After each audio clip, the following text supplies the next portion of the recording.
Vous êtes sur RTCI, le journal de 19h30.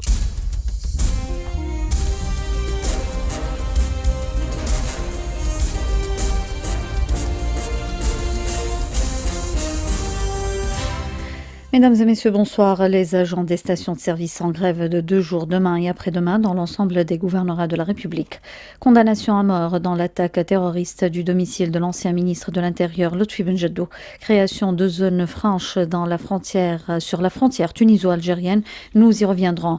Libye, 80 terroristes tués par les forces du gouvernement d'union nationale à Sirte. Des attentats suicides dans la capitale irakienne font au moins 10 morts. Météo à des valeurs élevées pour demain.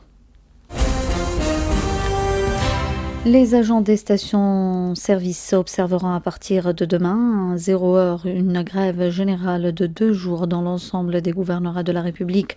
La secrétaire générale de la Fédération générale des métiers et services relevant de l'UGTT, Hayat Trabelsi, a déclaré que les agents des stations-service ont une seule revendication, à savoir le versement de la majoration salariale au titre de 2015 convenue antérieurement. Elle a ajouté que la séance de négociation qui s'est tenue ce matin au siège du ministère des Affaires sociales a échoué en raison du refus de signer l'annexe de régulation de cette majoration exprimée par la Chambre nationale des gérants et propriétaires des stations-service relevant de la Fédération nationale de la chimie à l'Union tunisienne de l'industrie, du commerce et de l'artisanat.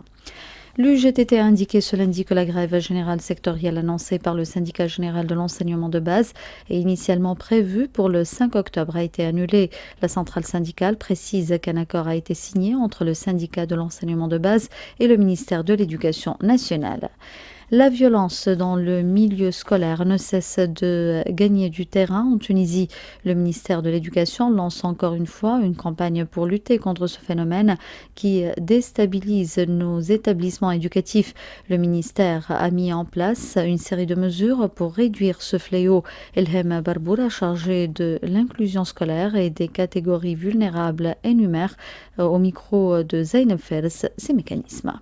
Le ministère lance aujourd'hui la campagne contre la violence dans l'objectif de lutter contre ce phénomène qui ne cesse de se manifester sous plusieurs formes et dont toutes les parties sont concernées, élèves, enseignants, parents, tout le monde. Les mécanismes de lutte sont multiples. Ils s'adaptent en fonction du contexte, en fonction de la forme de violence qui surgit dans les établissements. On a surtout l'intervention de nos psychologues scolaires par la sensibilisation, par la prise en charge individuelle des enfants victimes de violences. Il faut aussi sensibiliser et responsabiliser les élèves pour aider à la lutte contre la violence. Il y a des prises en charge du groupe, ce qu'on appelle la dynamique du groupe, pour apaiser la tension entre les concernés dans l'établissement. On a aussi les cellules d'écoute parce que faire recours à la violence, c'est forcément le résultat d'une négligence de part et d'autre.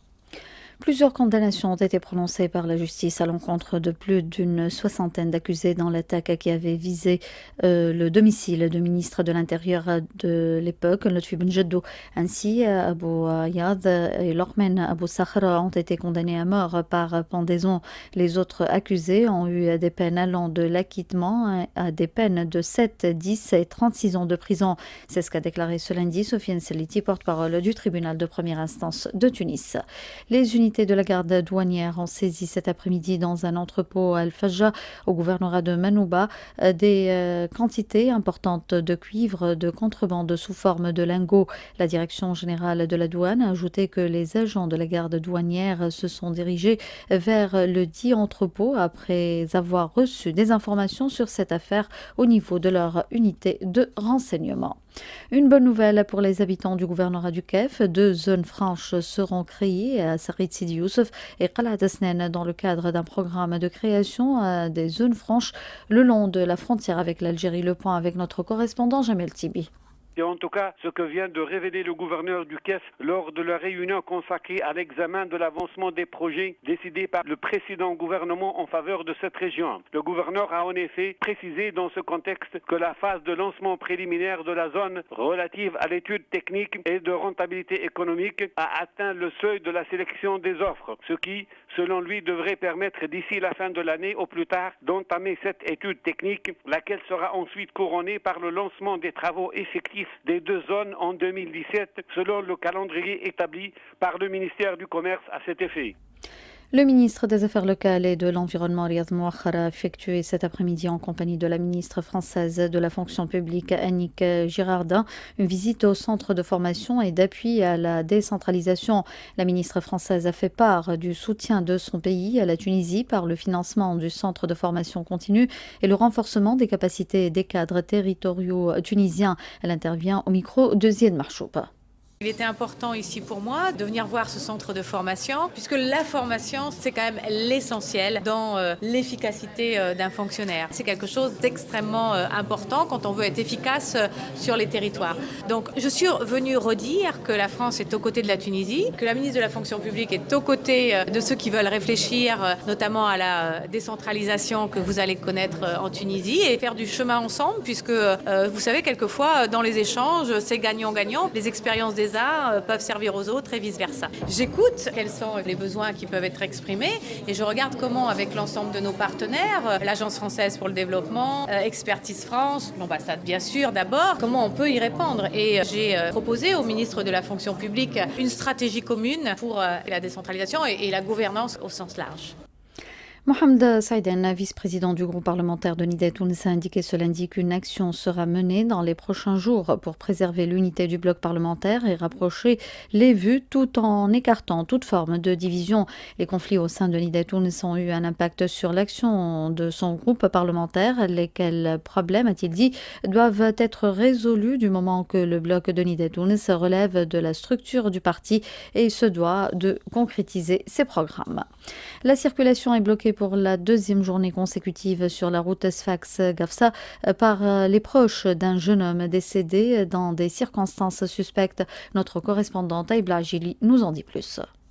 La route Sfax-Gafsa est coupée depuis hier au point kilométrique 14 et plus précisément au niveau de la localité de Srar. En effet, des jeunes originaires de la localité observe un sit-in ouvert pour protester contre la mort survenue dans des conditions suspectes de l'un des leurs. Ahmed Srari, frère du jeune défunt, pointe un doigt accusateur vers une patrouille de la garde nationale qui, dit-il, avait pris son frère en chasse tard samedi soir et avisé les pneus de la voiture qu'il conduisait. Il ajoute que la patrouille a quitté les lieux sans avoir pris la peine d'alerter la protection civile alors que le véhicule de son frère venait de faire des tonneaux. Le frère du défunt demande la mise en garde à vue des membres de la patrouille incriminés, sans quoi, menace-t-il, les manifestants vont continuer à fermer la route pour une durée indéterminée.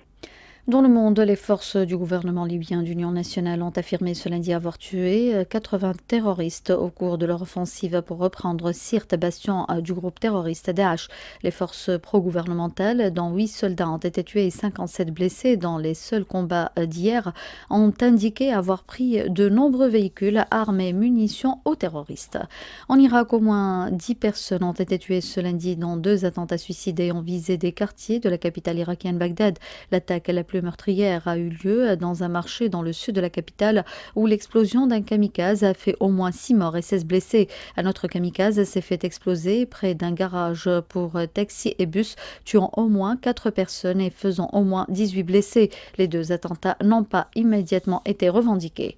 La Cour suprême palestinienne a décidé ce lundi que les élections municipales qui devaient être le premier scrutin depuis 10 ans à se tenir à la fois en Cisjordanie et dans la bande de Gaza n'aurait lieu qu'en Cisjordanie. Ces élections étaient censées être les premières depuis 2006, organisées conjointement en Cisjordanie et dans la bande de Gaza. L'autorité palestinienne reconnue internationalement un siège à Ramallah en Cisjordanie occupée par l'armée israélienne.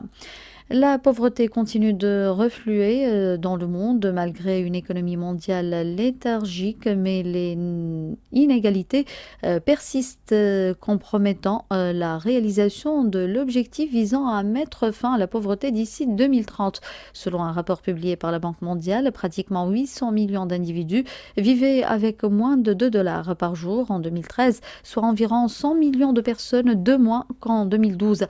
Ces avancées s'expliquent surtout surtout par les performances réalisées par l'Asie de l'Est-Pacifique, notamment la Chine, l'Indonésie et l'Inde sur le front de l'extrême pauvreté, souligne l'étude de la Banque mondiale.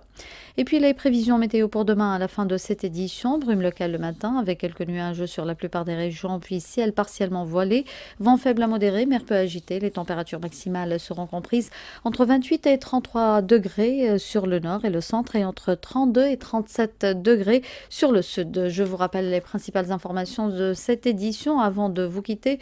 Les agents des stations-service en grève de 2 jours, demain et après-demain, dans l'ensemble des gouvernorats de la République. Condamnation à mort dans l'attaque terroriste du domicile de l'ancien ministre de l'Intérieur Lotfi Benjedou et puis création de zones franches sur la frontière tuniso-algérienne. Ainsi prend fin cette édition. Merci de nous avoir prêté attention. L'équipe de la rédaction vous donne rendez-vous à 21h pour un flash d'actualité. Restez à l'écoute de RTCI.